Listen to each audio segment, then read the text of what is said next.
காரைக்கால் அம்மையாரை பற்றி தெரிந்து கொள்வோம். 3 பெண் நாயன்மார்களில் ஒருவரும் முதன்மையானவரும் ஆவர். கைலை மலையின் மீது கைகளால் நடந்து சென்றவரை சிவபெருமான் அம்மையே என்று அழைத்ததாலும், காரைக்கால் என்ற மாநகரிலே பிறந்தவர் என்பதாலும் காரைக்கால் அம்மையார் என அழைக்கப்படுகிறார். இவர் இசைத்தமிழால் இறைவனை பற்றி முதலாக பாடியவரும், தமிழுக்கு அந்தாதி என்னும் இலக்கண முறையை அறிமுகம் செய்தவரும் இவர். 11ஆம் திருமுறையில் இவர் இயற்றிய அற்புத திருவந்தாதி, திருவாலங்காட்டு மூத்த திருப்பதிகம், திரு இரட்டை மணிமாலை ஆகியவை அமைந்துள்ளன. இவர் சைவத் தமிழுக்கு பெரும் தொண்டாற்றியுள்ளார். இவருடைய பதிக முறைகளை பின்பற்றிய பிற்காலத்தில் தேவார பதிகங்கள் இயற்றப்பட்டன. இவர் காரைவனம் என்று முன்பு அழைக்கப்பட்ட காரைக்கால் மாநகரில் தனதத்தன் தர்மவதி தம்பதியருக்கு மகளாக பிறந்தவர். இவரது இயற்பெயர் புனிதவதி. சிறு வயதிலிருந்தே சிவன் மீது அளவு கடந்த பக்தி கொண்டிருந்தார். பரமதத்தன் என்ற வணிகருக்கு இவரை மனம் முடித்து கொடுத்தனர். ஒரு முறை தன் கணவன் கொடுத்தனுப்பிய 2 மாங்கனிகளில் ஒன்றை சிவனடியாருக்கு கொடுத்து விட்டார். இவர் மற்றொன்றை கணவனுக்கு கொடுத்தார். மாங்கனியின் சுவை நன்றாக இருக்கவே மற்றொரு கனியையும் கொண்டு வருமாறு கணவன் கூற, செய்வதறியாது திகைத்த அம்மையார் சமையல் அறைக்கு சென்று இறைவனிடம் வேண்டினார். இறைவன் அருளால் அம்மையாரின் கையில் ஒரு மாம்பழம் தோன்றியது.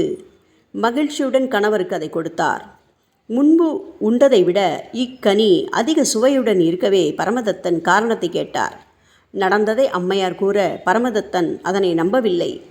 கணவனின் சந்தேகத்தை நீக்குவதற்காக அம்மையார் இறைவனிடம் வேண்டி நிற்க மீண்டும் ஒரு கனியை இறைவன் கொடுத்தார்.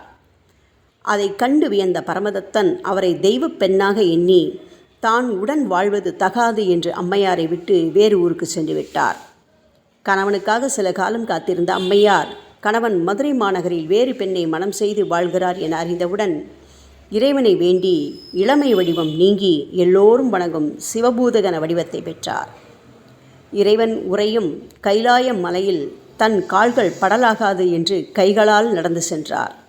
இதனால் இவரை அம்மையே என்று விழித்து வேண்டுவன கேள் என்றார். அதற்கு அம்மையார், பிறவாமை வேண்டும் மீண்டும் பிறப்புண்டேல் இறைவா, உனையென்றும் மறவாமை வேண்டும், இன்னும் வேண்டும் நான் மகிழ்ந்து பாடி அறவா நீ ஆடும்போது உன் அடியின் கீழ் இருக்க என்றார். அவ்வாறே அருளிய இறைவன் அவருக்கு தன் திருத்தாண்டவம் காட்டி திருவாலங்காட்டிற்கு வர பணித்து தன் திருவடி கீழ் என்றும் இருக்க என்று அருளினார். இவர் இசைத்தமிழின் அன்னை என போற்றப்படுகிறார். இவர் பாடிய பதிகங்கள் மூத்த பதிகங்கள் எனப்படுகின்றன. காரைக்கால் அம்மையாரின் சிறப்புகளை நினைவு கூறும் வண்ணம் காரைக்கால் கோவிலில் ஒவ்வொரு ஆண்டும் ஆனி மாதம் பௌர்ணமி அன்று மாங்கனி திருவிழா நடைபெறுகிறது. இவருடைய சிறப்புகள்: சிவபெருமானால் அம்மையே என்று அழைக்கப்பட்டார். இவருக்காக காரைக்காலில் தனி கோவில் உள்ளது. 63 நாயன்மார்களில் அமர்ந்த கோலத்தினை கொண்டவர். மற்ற நாயன்மார்கள் நின்ற கோலத்தில் இருப்பர். அந்தாதி, மாலை என்ற சிற்றிலக்கிய வகைகளை தோற்றுவித்தவர் இவர். திருவாலங்காட்டில் காரைக்கால் அம்மையார் தங்கியமையால் அத்தலத்தில் ஞான சம்பந்தர் கால்பதிக்க தயங்கினார். அம்மையாரின் பாடல்கள் மட்டுமே மூத்த திருப்பதிகம் என்று போற்றப்படுகிறது.